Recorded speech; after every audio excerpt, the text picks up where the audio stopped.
रमन और कमर का दर्द।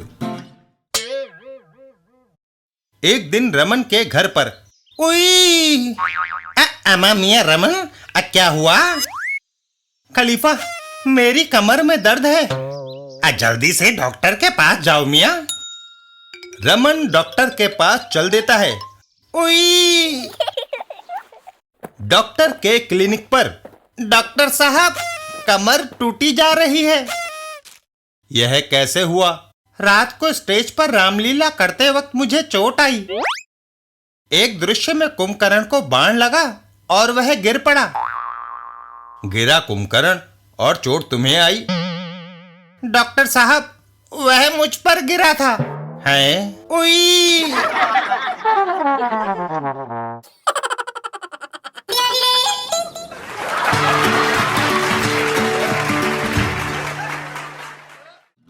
पिंकी और झपट जी की कहानी। एक दिन झपट जी के घर पर। झपट जी, कोई कहानी सुनाइए। यह सुनते ही झपट जी रोने लगते हैं। अरे, आप तो रोने लग गए। मैंने कहानी सुनाने की फरमाइश की है, ना कि आपको शेर के पिंजरे में जाने के लिए कहा है। पिंकी, तुम्हारी फरमाइश शेर के सामने जाने से भी ज्यादा खतरनाक है। मुझे कहानी नहीं आती और तुम बिना सुने पीछा छोड़ोगी नहीं। अरे, कोई मनगढ़ंत किस्सा सुना दो और इसे रफा दफा करो। मुसीबत तो यही है कि मुझे कहानी गढ़ना भी नहीं आता, नहीं तो मैं प्रेमचंद जैसा साहित्यकार ना बन गया होता। पर मैं तुम्हें आज का सपना सुना सकता हूँ। चलेगा तो सुनो। मैं सेंट्रल जेल में बंद था। जेल में? मैं तो आपको शरीफ आदमी समझती थी। ओफो, तुमने बीच में टोका। ये सपने की बात है, समझी? समझ गई, अब बीच में नहीं बोलूंगी। मैं सेंट्रल जेल में बंद था। तभी एक सिपाही मेरी कोठरी की तरफ आया। उसने ताला खोला और कहा, नंबर 60, तुम्हें जेलर साहब ने बुलाया है। मैं कांपता हुआ जेलर के कमरे की ओर बढ़ा। पता नहीं मुझसे क्या गलती हो गई है। मैं जेलर के सामने पहुंचा। नंबर 60, तुम्हारे जेल के दिन पूरे हुए। अपना सामान संभालो, अब तुम आजाद हो। पर जनाब, मुझे जेल 10 साल की हुई थी। अभी 8 साल ही तो मैंने यहाँ बिताए हैं। तुम्हारा अच्छा बर्ताव देखकर सरकार ने बाकी के 2 साल माफ कर दिए हैं। मैं जेलर साहब को धन्यवाद देकर खुशी खुशी बाहर आया। आहा, आज वर्षों बाद आजादी की खुली हवा में सांस ली है। तभी मैंने देखा एक मुसीबत, जिसका नाम पिंकी है, मेरी तरफ आ रही है। वाह झपट अंकल, अब तो आप बाहर आ गए हैं। मैं आपसे रोज रोज मिला करूंगी। यह सुनते ही मेरे होश उड़ गए और मैं वापस जेल की ओर भागा। बाप रे! अच्छा, फिर क्या हुआ? और क्या होना था पिंकी, मैं दोबारा जेल चला गया।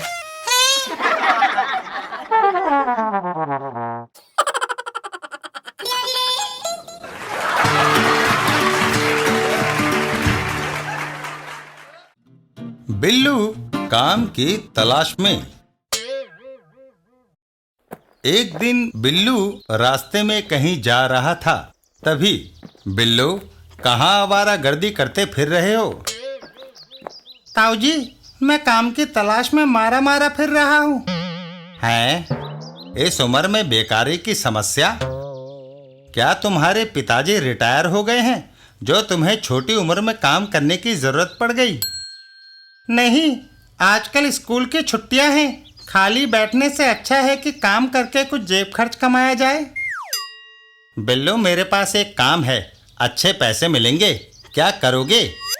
नेकी और पूछ पूछ। ताऊ जी बिल्लू को घर के अंदर ले आते हैं। इन कुर्सियों पर पेंट करने के लिए मैं किसी पेंटर की तलाश में हूँ। बोलो, करोगे? 5 रुपए फी कुर्सी। करूँगा। 1 घंटे बाद सारी कुर्सियाँ चमचमाती हुई ले लीजिएगा। एक समस्या है, मुझे आज पेंशन लेने जाना है।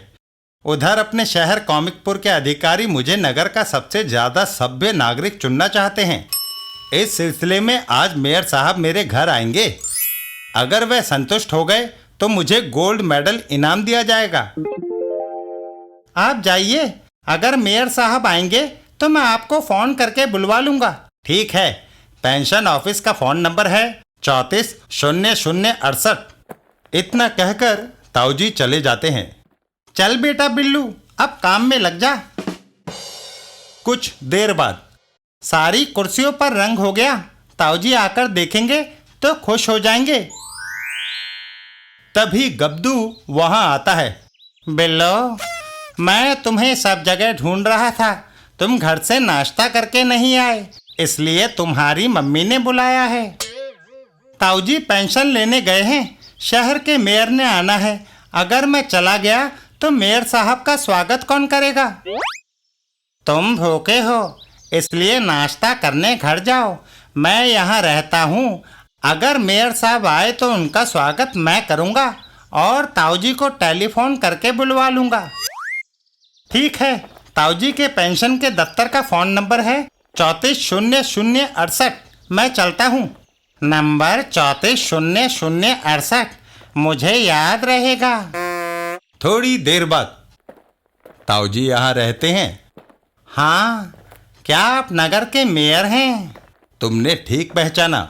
स्वागत है, तशरीफ रखिए। मेयर साहब कुर्सी पर बैठ जाते हैं। ताऊजी पेंशन लेने गए हैं। मैं पब्लिक बूथ से उन्हें टेलीफोन करके बुलाता हूँ। मैं इंतजार करूँगा। इधर बिल्लू, मम्मी नाश्ता स्वादिष्ट था, अब मैं चलता हूँ। ताऊजी से मजदूरी लेनी है। गब्दू, तुम यहाँ? ताऊजी को टेलीफोन किया था, मेयर साहब आए हैं। मगर वे खड़े हुए थक गए होंगे। नहीं, मैंने मेयर साहब को कुर्सी पर बिठा दिया है। कुर्सी पर? मेयर साहब, कुर्सियों का रंग गीला है, कृपया उठिए।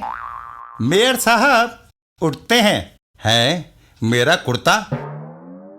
तभी ताऊजी वहां आते हैं। धन्य मेरे भाग्य, जब मेयर साहब मेरे यहाँ तशरीफ लाए।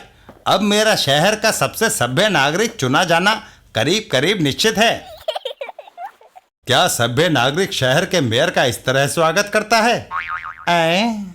ड्राइवर, चलो, ये शहर के सबसे बदतमीज नागरिक का घर है।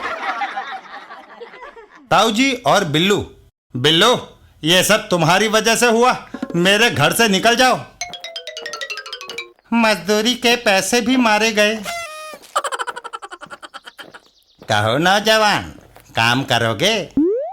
मैं उसी की तलाश में हूँ। मैं पेड़ पर नहीं चढ़ सकता क्योंकि मेरी टांग पर प्लास्टर चढ़ा है। तुम पेड़ से आम तोड़कर टोकरी में भर दो, 8 रुपए दूंगा। बिल्लू पेड़ पर चढ़ जाता है। ये तो आसान काम है, थोड़ी देर में टोकरी आमों से भर जाएगी। बहुत खूब, मैं उधर खड़ा हूँ। बिल्लू आम तोड़कर टोकरी में डालता रहता है। तभी, नीचे उतरो। अभी आमों से टोकरी नहीं भरी। फिर भी नीचे आओ। आप? फेरू, इस बगीचे का मालिक। बिल्लू पेड़ से नीचे उतर आता है, पर मैं समझा वह लंगड़ी टांग वाला इस बगीचे का मालिक है। क्या तुम जानना चाहोगे कि उसकी टांग कैसे टूटी? हाँ। तुम्हारी तरह वह भी मेरे बगीचे से आम चुराता हुआ पकड़ा गया था। मगर मैं अपनी गर्मी की छुट्टियां अस्पताल में बिताना नहीं चाहता। माफी मांगता हूँ। तो मेरे सारे बगीचे में झाड़ू दो और सूखी पत्तियां इकट्ठी करो। मैं करूँगा। और बेचारे बिल्लू को सारे बगीचे की सफाई करनी पड़ती है।